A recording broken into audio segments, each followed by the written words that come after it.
wave. To the system, I don't wanna be a slave. I've been doing shit my way, or the highway. And in the driveway is a nice range.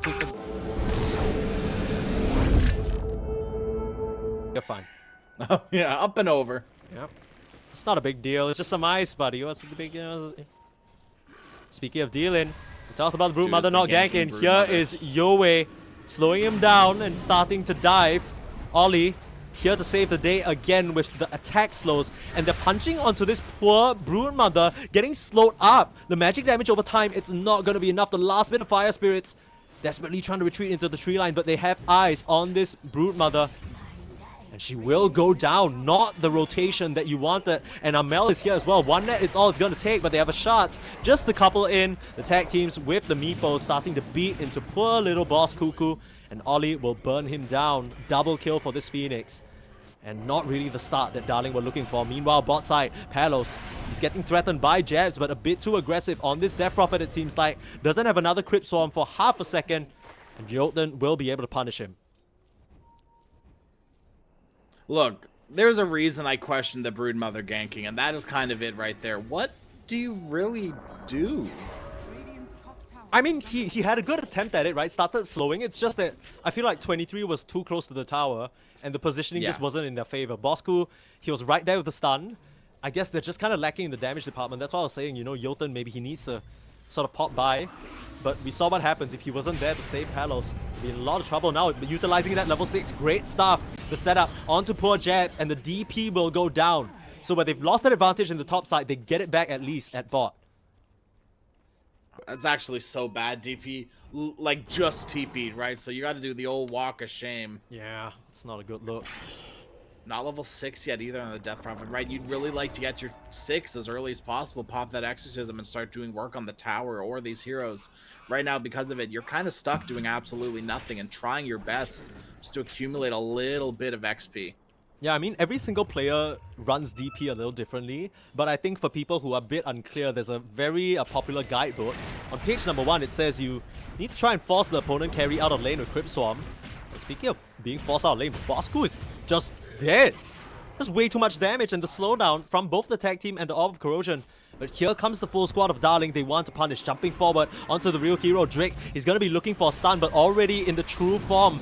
Ollie here again with the Sunray. Beautiful Savage Roar to hold them back. And uh-oh, the roots. This is not what Yowie wanted on this Brute Mother. Dive forward as well. And the last little bit of a snowball, you can't even web up to the high ground. And Amel a bit late to the party, but he wants to play. All he needs is a net. Toss you back.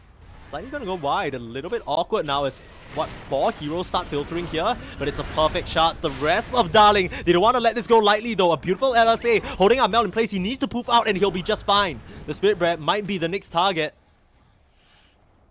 Looks like they'll be able to just kind of get out of there pretty scot-free. Another magic missile available, but the rest of the team kind of got blocked up on that cliff. And yeah, 23, he's able to fish his bear out of trouble, bring it back to base with him. That was what felt like a 5-man rotation from the side of Darling just to save themselves there. But again, the Broodmother, what are you doing ganking? Like, you're trying to force some sort of objective. Like, yeah, I'm a mid laner, I should be ganking, but I feel like your priority right now should be getting that Orchid, getting that Bloodthorn, so you can really start doing things around the map. That's when you gank. Yeah, and at this point, Jabs, the freedom in this bot lane has allowed him to just fully exo on that tower. It's not down just yet, but it's just about. And the pressure hasn't been reciprocated on Darling either, right? This top lane tower is looking fine. DK form has not been put to the most use for the first time. Yeah. I mean, Cuckoo, largely he's just been pressed back to his tower. He hasn't even seen the tier 1 Radiant tower in a hot minute. Yeah. He hasn't seen a creep in a hot minute. Set up in the mid lane. Amel in some trouble again. Nice toss back and a much needed kill. They might just continue onto Jabs as well, but not wanting to overcommit. I think 4 games is enough for them to realize Aurora will TP in these heroes. They don't care. But pressure on the mid tower instead. I like this a lot better. Bring heroes to the Broodmother instead of bringing the Broodmother to you. It's just not worth it. Yeah. I think they were feeling a bit of pressure, feeling the need to stop 23, but I mean, if 23 feels the need to drag himself all the way to mid lane just to address you, that's a lot better of a flow state for you. It's going to get Brood Mother a little bit closer to her Orchid, which, like we've talked about, Meepo, he will have that Mega Meepo eventually, so he does have ways of dealing with the Orchid, but he won't be able to dig. And that's kind of the big thing, right? You got a Mega Meepo and then dig, which isn't the most ideal, right? You'd like to span out your digs and use them very sparingly, right? You want to, you know, dig one Meepo and then, you know, dig the other. Lotus, no safety bubble as well. And the potential TPs from his team instant blink out. The safety bubble is what makes the difference there because his blink doesn't get cancelled. Oh, that new neutral item is so busted. It honestly is. I'm a bit like, there is never a scenario where I'm playing support and not getting safety bubble most of the time. The barrier fully regenerates after 5 seconds. Come on, that's ridiculous. I mean, even as a support player, I understand how disgusting it is. Like, you know, a core just trying to get on top of me and now I'm able to just dipski do out of there.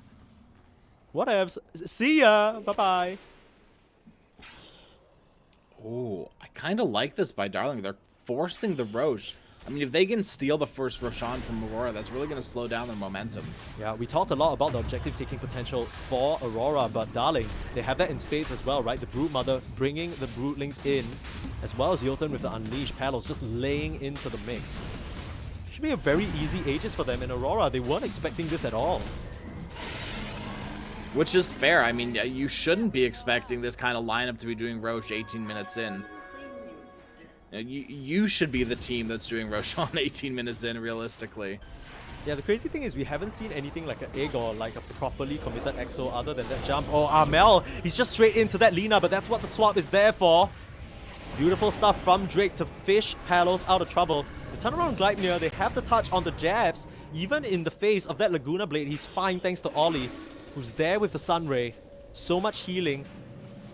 They committed the EXO for that though, and all they really get is a support. So, once again, I mean, you really but this Tormentor timing, this smoke, it's perfect. Amel, he's found them straight on to that poor bench, and Paros loses his first life. Bosku desperately trying to finish off the Tormentor, but he doesn't have the damage. He's gonna lose it as well as his carry. Ollie gets the shot, and that is going to amplify the Sunray damage by such a country mile. They clean up Palos, and Bosku, his priorities were clear, but they end up losing their carry. That's the worst possible outcome there. It's weird how Aurora aren't pressuring this tier 2 tower, though. I feel like with EXO and the Bear, they probably could have taken it before Lina was up. I mean, more than anything, just a bit of respect, right? I dare say, like, yeah, the cooldowns are down. They didn't use the egg, but true form is used. They're showing discipline there, playing around their timings, and Amel will feel very safe to grab this Tormentor. So much value in the 2 shots going their way. I mean, whoever it ends up going on, it's going to be huge. You already got all the highest... the shards are value. Yeah, you already got the highest value one. Yeah. Hey, Tusk 1 is good too now, because if you get the shards in a position where they're kind of in the middle of it instead of at the tail end of it, Marcy can't grab them out of it. Yeah, it's a bit too long. And Yoe, not to mention, it's a very low committal way to clear some of those spiderlings who might be trying to split push. Just toss it out there, cancel Bosku's little blink as well. Radiant are scanning. They want to keep things going though, but Palos, he's one component away from that BKB. Surely that must be the timing that, you know, Darling will feel the strongest. This Brood Mother with a haste. I mean, she's he's walking funny. Smoke breaks. There you go, Ollie. Getting found, and the immediate Orchid finally coming to fruition there. Bosco will get that last touch as the rest of Aurora just retreat. They want no part in this. Back from a rougher early start. It's not even gonna matter 23. He's just alone here beating on your... He's gonna beat on your tower. What the heck? Yeah, absolutely. As long as Lina's dead, you've got the opening you want to push these tier 3 towers down. Like we've already talked about, they go down fast. Oh, Jabs. Being so annoying there. The pump fake, those little arms came out, baiting out that glyph, and immediately the swap back. You might just get the touch on the lone druid. He's falling low, and Palos, he's able to finish off 23 Savage, but it comes at the cost of both your bench and Marcy. Buyback is available, and it almost feels like Aurora, they want to commit because this EXO's been pot Q coming through with the roll immediately. The buyback's on the spot, but can they make it here in time? Burning away because of that Sunray. The shard, it's gonna do so much work as Q narrowly dies there. The Marcy able to finish him off. It's a dieback. Bosku in some trouble as well as Mega Meepo standing his ground and standing tall at that. You use up Yoe, but there isn't any follow-up. This is falling apart here for Darling. They've got buybacks on their cores, but for what, right? Like, what are you going to do without Dragon Form, without Laguna Blade? Sure, you can plink them down on the Lina, but that's about it. And that's not really a very convincing situation. You'll silence up Armel now, but it's just you. Jabs will just turn around and kill your vet. Ollie finally showing his stuff on 2 other heroes, Pop Crazy. I mean, there's a reason why... Right? there's a reason why his Phoenix is so feared, right? They, it's gonna come through and really wreck you. 23 just had the freest time ever in this top side, again. Ollie is making so many good plays too, without even using the egg. Yeah. We've only seen really 1 egg this game. It was on the high ground, but it was beautiful. Yeah. And the Sunray, like, the Sunray has done the most this game, right? It's just so valuable against these tanky heroes. Yeah, first pick, we were a little bit worried about it being countered out because they have Palos in that egg hitter. Oh damn, Palos, the all chat ends straight. Classic Southeast Asian Dota, you couldn't have asked for anything better. This guy is messing around with them. Tips come through as well, but this is how you know they haven't given up. They're about to come back. This is this is the telltale sign of what happens in every single Southeast Asian pub. You hit a couple end straights, you know, the passive aggressive tips throughout your team, and then suddenly they pull off this miracle high ground defense. It is still possible. I wonder what Gabe thinks though. Let's have a look at that win probability. Yee, it's 100%. There's no way. There's no chance that Darling come back.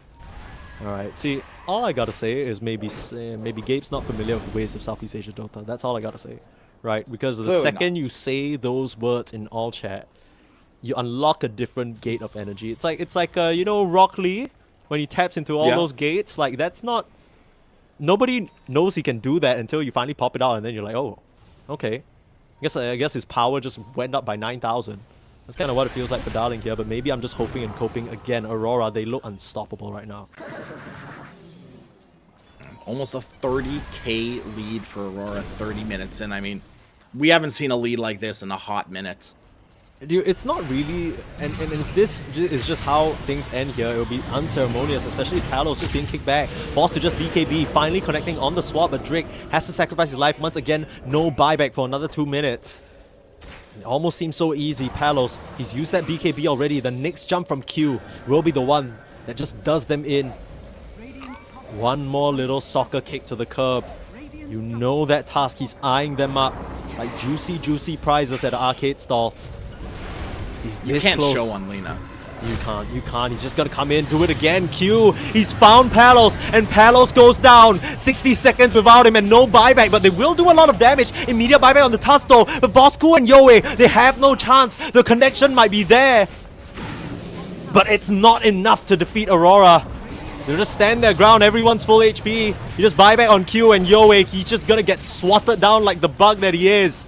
And 23, some tips coming out to his former captain. Congrats. They're just smiling. I mean, they've come really close, and we always keep talking about how at some point it might not have been a joke anymore. It might not have just been a meme. They could have really made a good shot at DreamLeague Season 22. But as the dust settles, Aurora,